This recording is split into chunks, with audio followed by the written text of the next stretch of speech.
Okay, so welcome back to the second episode of the Alarm Killerstaunton, and we're at this cliffhanger moment. If you watch the first video, what will happen with the bishop? It's not bishop e3, but what it is. Can you show us, Mihal? And say hello. Hello, how's it going, everybody? We are a Uh, little bit cheaters, like old Who Wants to Be Millionaire shows. That we're recording this at the same hour, but I just wanted to divide this in couple of different episodes, so it wouldn't take too much of the time so you can continue at the next episode always. Okay, so what's happening?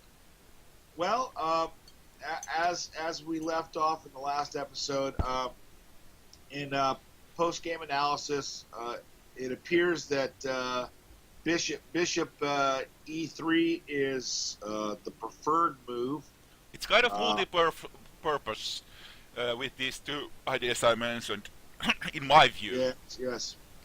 So it's We're preparing going this queen bishop E3, battery E4. and enforcing d4.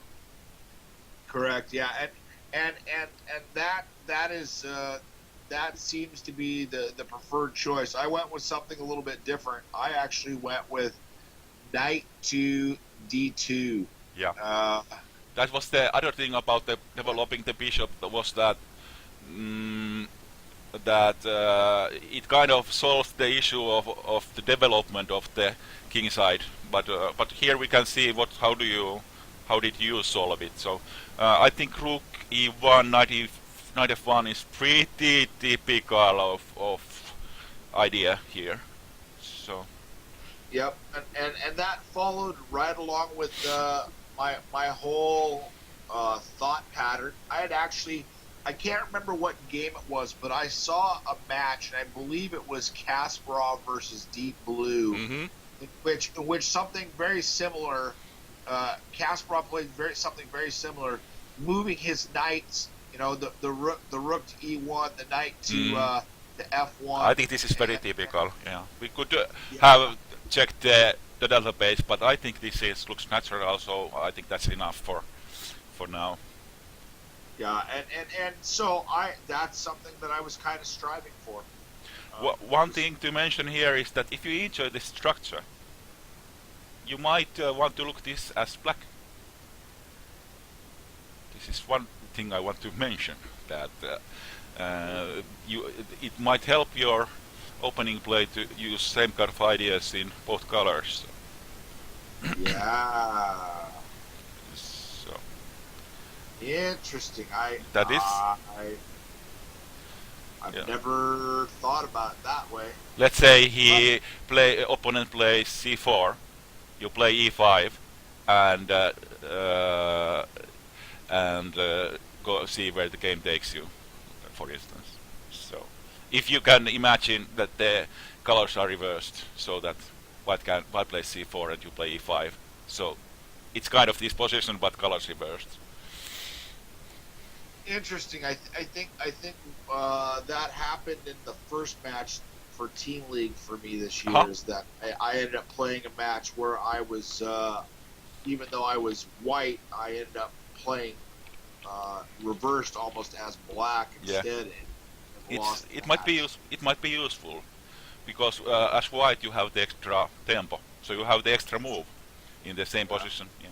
But yeah, I will definitely think about that and try and you know uh, uh, perceptualize that we the can next we, match. we can look also together. So, So at this point, I'm 100% sure that he's going to castle, and he does not, mhm. and it really caught me off guard. Well, this was basically only not only, but way to justify the E6 idea Yeah, because he was enforcing those. So it is kind of in the position this move. yeah, and so it caught me a little bit off guard, but it, I still felt secure in the fact that I had already castled. My king was out of the center. Uh, he was attacking me, and that is something that I've come to think about very heavily. Like when somebody attacks me, how do I respond, and what do I have to respond? This makes me And smile, man. yeah, and at this point, I looked at the position. And I was like, oh boy, now I have to really calculate this. Yeah, but you said And Black was attacking, but yes, in my view, Black was creating pressure between the pawns and kind of asking who is blinking first. Do you need to react? You don't necessarily need to react, but it makes the position concrete, as you described, exactly like you described. Now you are into concrete calculations. yeah, and so Uh, I really was trying to visualize what was it that I needed to do here, and I had one. I, Sorry, I'm interrupting you, but because there are concrete calculations, it is very common for players of our level to take or exchange immediately because it's such a heavy duty for our brains to constantly be on the concrete mode and the concrete calculations mode. So, the intuitive for beginner is to take, and I think for the um, better players than us would consider the end result of the exchanges and maybe decide not to take on d5. But now I have disrupted you so many times that can you remember what you were saying? Sorry. no, it's all good because you hit on the topic that really I didn't. You said it for me. Uh, quite honestly, I didn't want to have to continually calculate the tension between the D5 pawn and the E4 pawn, and so I chose to take, Mm-hmm. and I think that you're 100% correct that it's easier to take at my level and not have to continue to worry about that problem. The problem for taking is that it's taking time. So Yes, that is the reason why you need to evaluate both taking and not taking. Is the end result of exchanges, and then see if this position with some other move is stronger. And this is really tough job. Yeah. So. yeah, and in this particular situation, one of my problems, I actually analyzed this for a bit of time because Mhm. I have, as a player, struggled with holding central pawns, Yeah. and so I had to really um, analyze that portion because I knew that Mhm. in the post mortem I would certainly hear about losing a central pawn, and so I wanted to be very very careful about is this the correct choice, and I like I said I analyzed it and I thought that I made the correct choice by taking. Yeah. So basically, by taking, let's say he takes with pawn, you're exchanging your e. Let me see. Yeah, and also he has the knight takes of course here, but I presume he takes with the e pawn Yep, because the presence of the pawns in the center is basically pretty good. Yeah. yep. That's exactly. So your two choices were to make a move with the pawns on like this, and the other choice were to have pawns on c3 and e3 and c4 and e5. So looks little bit more active to have even one pawn on e4, because now he has the more advanced pawns in the center. So, but it's about these concrete variations. So, I think you look little bit more on defense after the exchanges. But let's see. Yeah, I went in, took, and he took back as expected. And this didn't look too bad for me. I mean, it still looked very solid. Both of us have 4 pawns on the queen side, 3 pawns on the king side. Mm-hmm. You know, he's already got his bishop finchetoed. He's got his knights out. He's actually doing a pretty good job. He's doing a good job at developing. Yeah.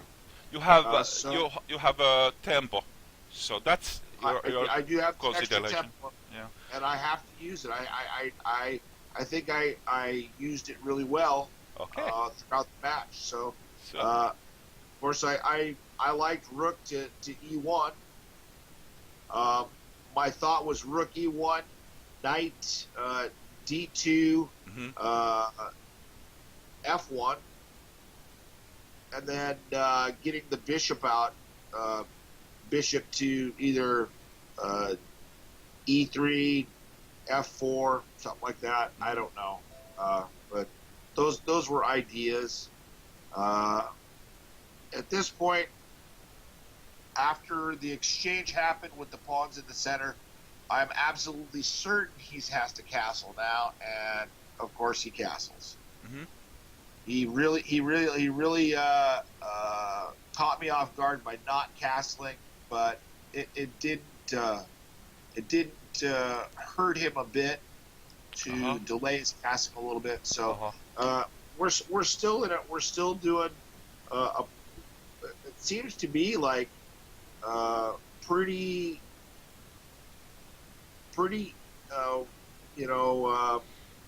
the moves seem pretty self-explanatory. Yeah, I guess in my view d4 looks like the critical move here. And I think I don't think I did d4. I think I moved that knight to the f1 spot. d4 seems you lose a pawn since d4 c takes, knight takes,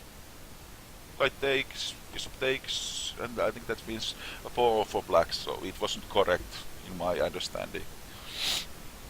Yeah. So now d4 would be available in my understanding. Yeah, so I think that's what I did, and maybe even bishop to e3, e3, then d4. Yeah, yes. This is a developing bishop e3 is a developing move, and that's kind of what I was thinking there. Yeah. Just those are all ideas of thought. Just see where it takes me. Not a problem. So here we are, and at this point, I'm really kind of puzzled. I'm not sure what black is going to do. d4 looks at least interesting. Yeah. What will happen after d4? And I think that's what black decides to do is push d4. Yeah. But nope, he goes knight to f5. That's okay. That's enforces d4 as far as I can see. So he's trying to solidify his d4 push. You could. And he's kind of asking what you're doing with the bishop. Yeah. But I'm not absolutely sure bishop e3 was such a bad idea there. I don't know. Yeah, I still think e3 probably would have been a very safe move. And some maybe that's what happened is it scared me a little bit too much, so I played a little passive. And you're holding on to keeping the king cover as we were talking. So you are sticking to the game plan. So yep, I'm trying to stick to the game plan as much as possible. So that's good. And and of course here comes the d4 push, bam, Mhm. and Wham bam, thank you, ma'am. yeah, exactly. And I was like, oh boy, here we go. Well, my problem was is that I liked where my pawns were aiming. My chain was aiming right where they needed to be at Mhm. the bishop on G7. Mhm. I liked them there, and I did not want to have to push C4. I And really, there's this again. This actually exactly the same question. Do we exchange when there is a chance to exchange? yeah, and I didn't like the exchange. Mhm. I just did. I didn't like it, and so I didn't buy it, Yep.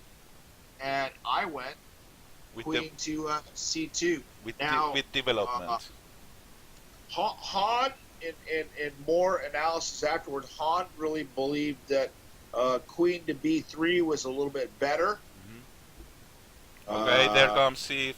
Oh no, sorry. from C2, I don't know. I like C2 because I think that it backed everything up that I wanted to. Yes, It you are. connected my rooks, and so that's what I went with. Uh, the question was is that whether I took or not on D4. And once Mm, again, I said, no, I don't have to take. that's the isolated pawn scenario. And the other scenario is he takes the pawn, and you get the two pawns on the center. So I agree with you. I think this is better to wait. Yeah, and, It's a little bit passive, but you have still the moves to improve, because that is the my question. If you have a move to actually improve the position, then play that one. yeah. So If you have a move to improve the position versus taking a piece, you should almost always improve the position. I think. yeah, And here taking d4 is this is maybe a little bit harsh, but just just if you just look at the position where you have isolated d pawn or position where you have c and d pawns, then I think it's positionally better to have the c and d pawns um, next to each other.